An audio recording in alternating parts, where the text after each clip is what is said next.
Mr. President.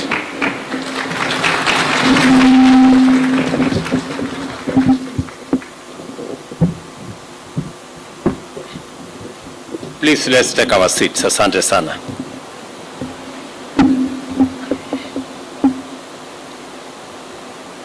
You all agree it is good to have a deputy.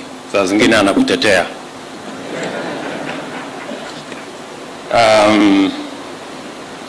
Distinguished taxpayers, I am very happy to be with you as we celebrate this year's National Taxpayers Day, a very unique and special moment in our national calendar, whose significance needs to be fully appreciated by those of us in this room, the many taxpayers across Kenya, and every Kenyan for that matter. This occasion is not intended to focus on the success of the National Revenue Administration body in performing its constitutional and statutory function, because in any case, that is their responsibility. Rather, this day is special because as a nation, we are taking the moment to appreciate exemplary individual and corporate citizens for their patriotism and commitment to the performance of their civic obligation to pay tax in our country. Our economy has been navigating unprecedented turbulence for a while now due to factors beyond our control, including devastating shocks emanating from geopolitical as well as extreme climate events, a pandemic, and recession in between, which cumulatively led to the lower performance and high inflation. What stands out as extraordinary development is that even during this period of serious difficulty, our revenue performance continues on the path of growth, indicating that our economy is demonstrating enormous resilience. This shows that Kenyan workers and enterprises remained hardworking and dedicated, and that our taxpayers did not use global and local economic challenges as an excuse to evade the performance of their fundamental duty. It also shows that Kenyan taxpayers defied many expectations, not just to survive, but to thrive and enhance their contribution to national development. This, ladies and gentlemen, is why we are here to celebrate. There are many who would have created all manner of excuses not to contribute and not to live up to their obligations, but they chose to do the right thing. And that is why we are here to celebrate all the taxpayers, small and big, individual and corporate, today. A year ago, I announced the beginning of a new era in our national economic governance and management, which required us to live within our means and invest in production and productivity. I also declared that the National Tax Administration mechanism had to change and become more facilitative, service-oriented, and supportive of compliant taxpayers. The best way of supporting compliant taxpayers is by engaging them in positive and affirmative ways, which make it easier and simpler for them to remit taxes, and by expanding the tax base through the registration and facilitation of more eligible taxpayers to enhance burden sharing. Events like the National Taxpayers Week are essential to the achievement of the taxpayer engagement objectives if they are not treated as mere annual rituals, and are undertaken with a measure of meaningful positive interaction between the Kenya Revenue Authority and their clients, all of us who are taxpayers. As I announced at the last National Taxpayers' Day, the time has come for the Kenya Revenue Authority to undertake a comprehensive culture change to make it aligned with the revenue mobilization imperatives of a new constitutional dispensation, governing platform, and strategic realities, and of course, the economic conditions under which we live.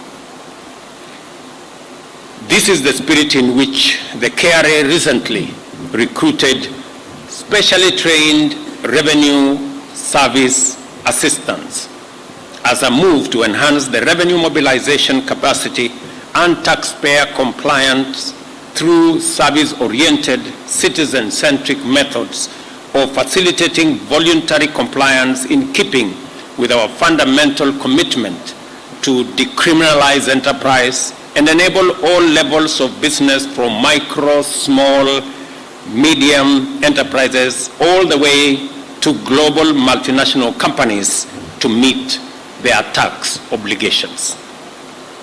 The KRA must therefore continuously demonstrate a singular commitment to new service-oriented values and signal a departure from the abuses and excesses of previous times, which only served to elicit resentment and encourage evasion while facilitating wastage, sometimes even theft, embezzlement, and other corrupt activities. KRA, I am sure, now knows that it is possible to be courteous, kind, and gentle to taxpayers, and at the same time become even more effective and efficient in tax collection. I am sure they know that. This applies to all persons in public authority when dealing with members of the public, all of us who have public authority. What is required is the exercise of greater imagination, commitment to national values and principles of governance, and the use of technology and innovation to improve service delivery. And I note with appreciation that the KRA has been undertaking reforms in this direction, which include the use of technology to integrate the taxpayer revenue administration systems to all real-time and automatic exchange of actionable data. And I want to commend what has been achieved in this space between the KRA and all the other people in between.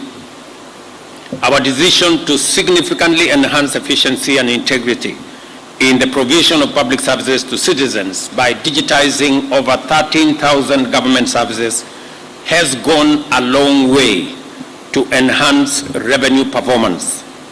Monthly revenues, for example, from fees have already risen to about 8 billion from 2 billion monthly, an increase of close to 400% on the e-citizen platform. As we can all see, the interventions leading to improved performance are efficiency, integrity, and it is also service-oriented.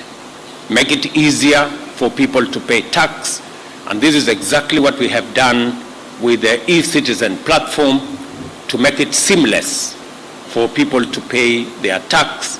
In fact, what we agreed with KRA is that it is not necessary to wait until 20th for people to calculate what amount of tax they need to pay. If they can pay taxes instantly, that would go a long way in making it possible for KRA to collect our taxes and for manipulation not to occur on matters to do with the tax.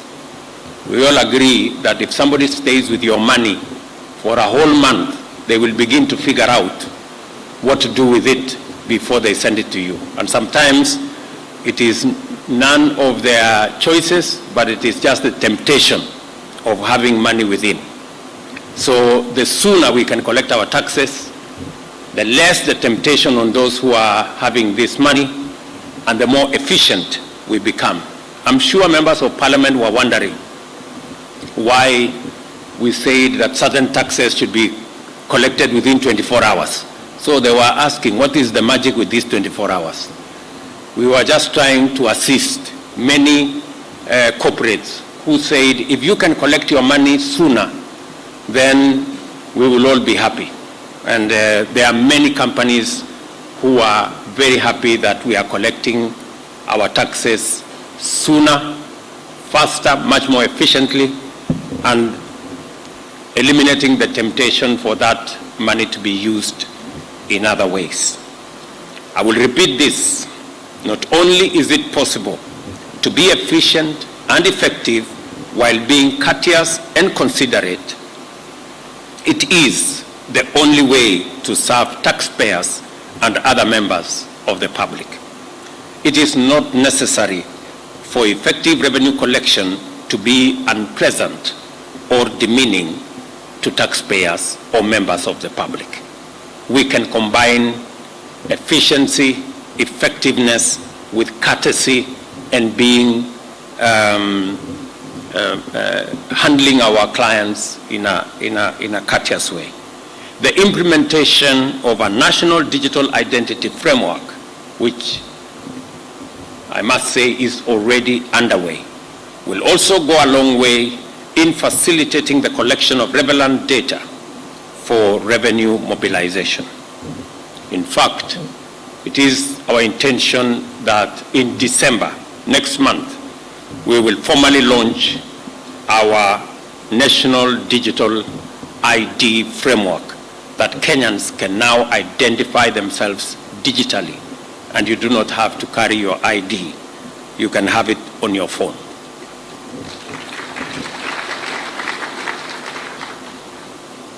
I recognize the cardinal obligation of government to utilize all revenues prudently and efficiently in the service of our citizens. This commitment stands, and we are committed to do so with maximum transparency and maximum accountability. This is why I use every moment to publicize what government is doing for the people of Kenya, because that is how our taxes are meant to be used, should be used, and the people of Kenya are encouraged to keep us in check as we spend their resources. I will in due course provide a more elaborate formal account to sustain this engagement and provide comfort that none of the resources committed to my charge is being wasted or mismanaged or stolen. The bottom-up economic transformation agenda identifies the significant improvement of productivity in key areas as an urgent priority for national economic governance efforts. Such improvements require immense investments, and the resources to invest come from the revenues we collect as taxes. There is simply no space for wastage or corruption, because that would be the recipe for disastrous failure. Our tolerance for corruption, therefore, is absolute zero. In line with this, today, the Cabinet approved Public Audit Amendment Bill 2023, which will enhance the Auditor General's independence and transparency to ensure proper utilization of public resources through audits, and also provide power for fraud investigation.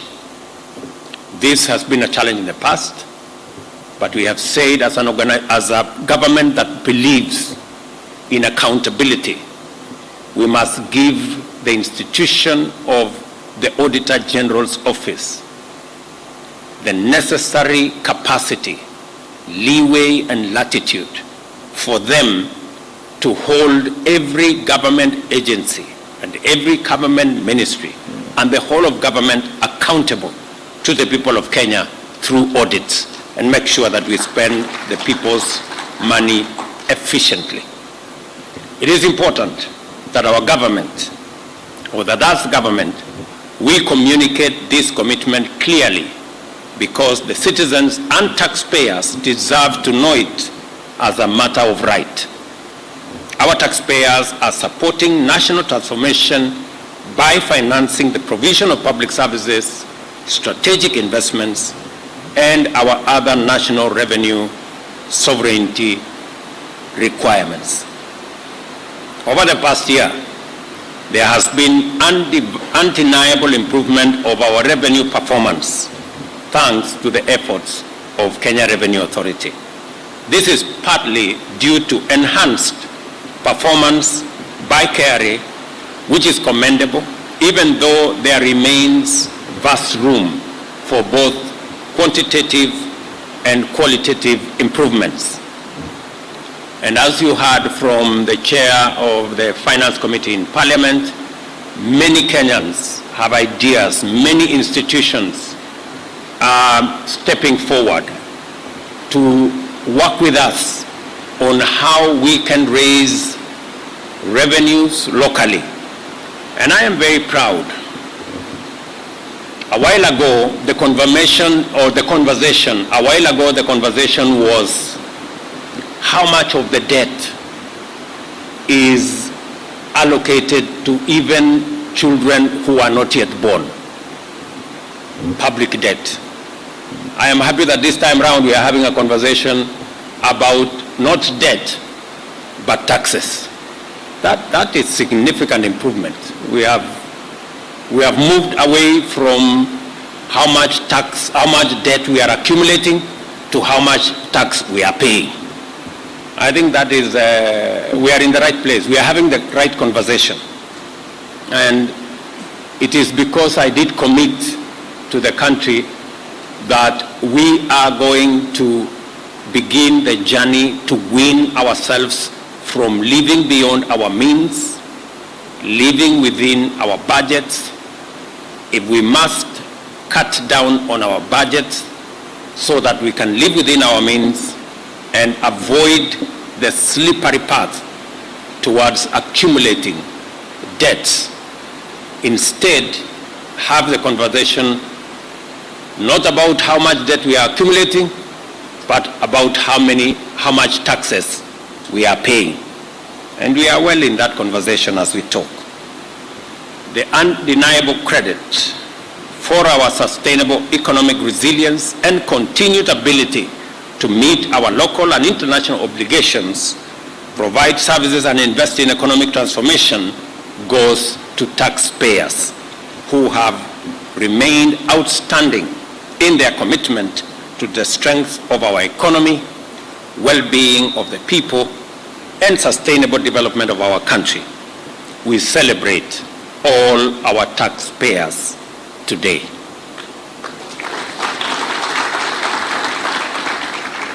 I know we will celebrate those who have done very well, but we must also celebrate all those who have made their contribution to where we are today. I urge all Kenyans to respect and honor those amongst us who perform their part in supporting national development by voluntarily paying their taxes, and encourage those who have not to register and obtain KRA personal identification numbers and join the ranks of our patriotic mashujaa who keep the wheels of our development in motion by paying their part of taxes. As always, I remain committed to lead from the front on this matter of great national importance, to pay my taxes when they fall due and submit my tax return on time as is required. I will continue to lead from the front and expect everybody to walk in that journey. I must also commend all the actors in this space. I know, for example, in the education sector, we have made a huge commitment. In fact, because of the centrality of education as an equalizer, and because of the importance of our human capital as the biggest resource, most important resource we have as a nation, we have focused extensively on funding education. If you compare last year, the education budget last year was 545 billion. This year, including what we have factored in the supplementary that is now in Parliament, it is improving from 545 billion to 690 billion. A whole 145 billion additional money for our education. And this is deliberate. It is deliberate because we believe every child in Kenya should have a chance at life by making sure that they have access to education. Our budget to TSC has increased by about 20 billion because we are hiring additional teachers. 56,000 teachers are on our payroll, additional teachers this year. We are increasing the money going to our universities by a whole 48 billion. So what I see in the horizon is an improved human capital that we have developed. The money that is supposed to go to our TVETs and our universities and the space outside TSC is about this year 252 billion. Last year it was 204 billion. So in just that space we are increasing by 48 billion that is going to go into that space. And already, contrary to reports all over the place, we have released 62 billion out of that 252 billion. And I want to commit to the country that we are committed, we are serious, we are determined to make sure that we fund our education appropriately, contrary to what we have seen in the past, where universities were languishing in debt and were completely unable to deliver on their mandate. The Ministry of Education, Ministry of Finance will ensure that we educate all our children. It is a commitment that we have made. It is a commitment we intend to keep. I want to congratulate all the exemplary taxpayers who have been recognized under various categories. Your work is admirable and your contribution historic and transformative. Well done to all of you who are being recognized today. Keep it up and let us see you again next year performing better. And for those of us who are not in this category, let us strive so that we're in this category next year. I want to ask KRA to think about the scripture. There was a lady who gave an offering of, I think it was 2 cents. And Jesus said she had given the most because she gave everything she had. So I think consider the smaller guys who give 100% of what is due from them. It may be small, but they have done 100% of what is due from them. Maybe these big boys, maybe they are doing 80% of what is due. I'm not saying that's the case. I'm just saying maybe, I'm just making a proposition. So let's look at the small people also who meet their obligation and give 100% of their taxes. Let me encourage all of us that what KRA is doing is not about KRA, it's about us. It is our responsibility, all of us as Kenyans, to make sure that each one of us pays tax. I got a very interesting message yesterday from a patriotic Kenyan, and I sent it to the Commissioner General of KRA yesterday. Si ulipata bwana Watanga, you know, about a Kenyan who is saying, look, there is this company here who don't pay tax and they threaten people because there are some big people, it belongs to some senior guys.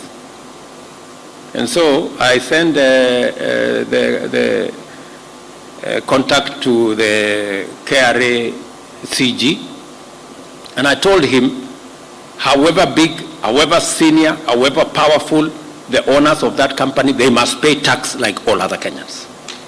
And that nobody should threaten KRA using their positions, using their connections, using their power for them to avoid paying tax. We must all pay tax.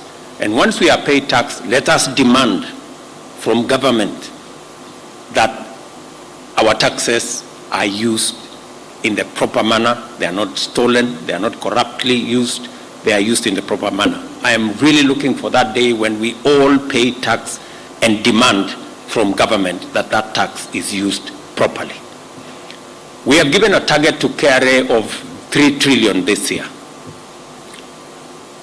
I know it is achievable.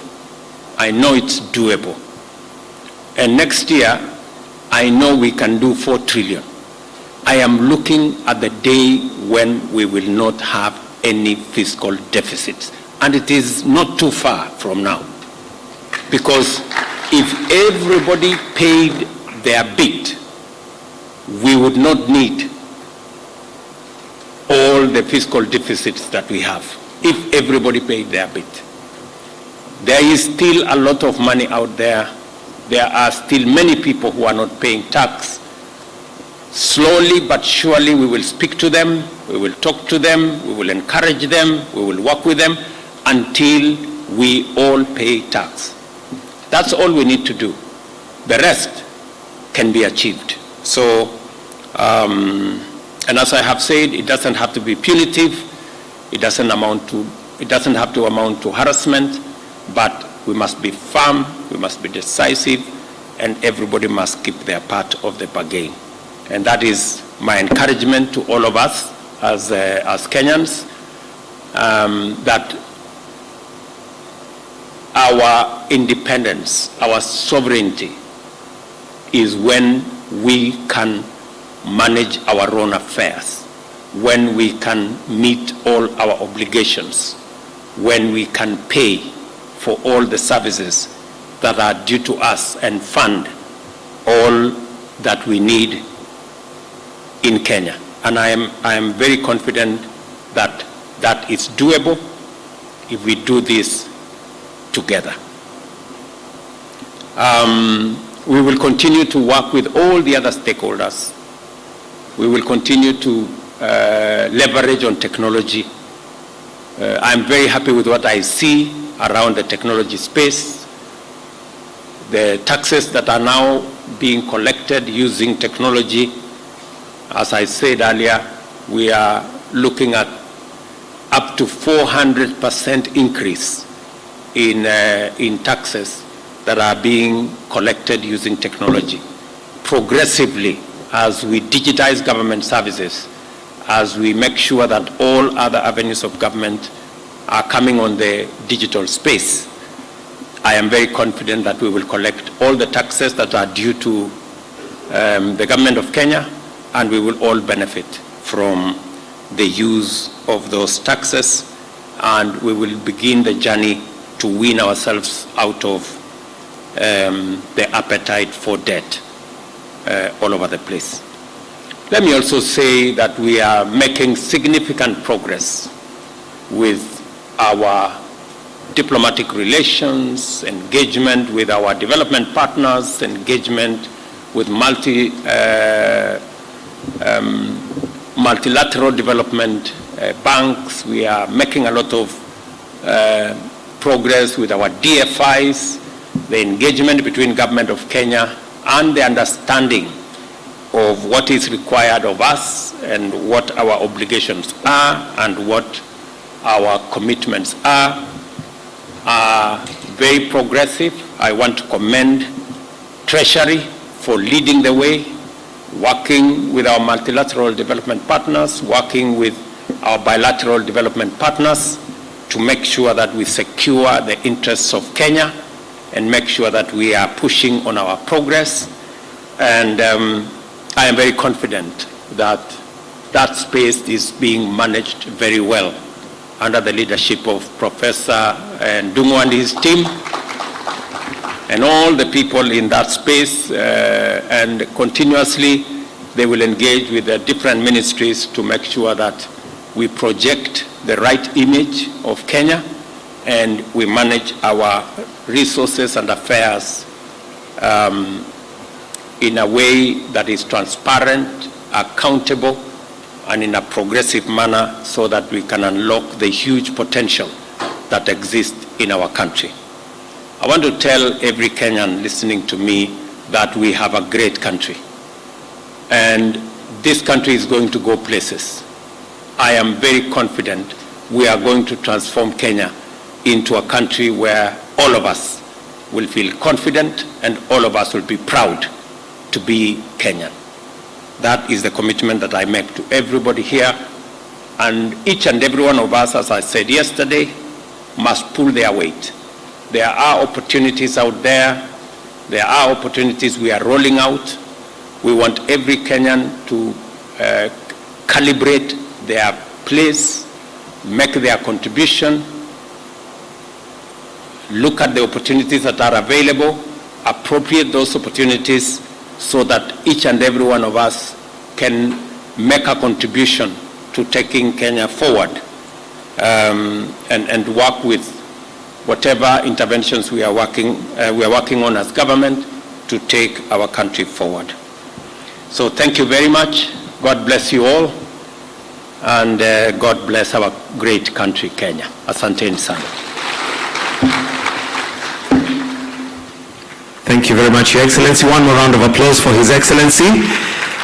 And as we all are aware, today is the Taxpayers' Day, and we have an award that we would like to present to them. And at this point, Your Excellency, with your permission, I'll invite Angeline Mutua, who's the Chief Manager, HR,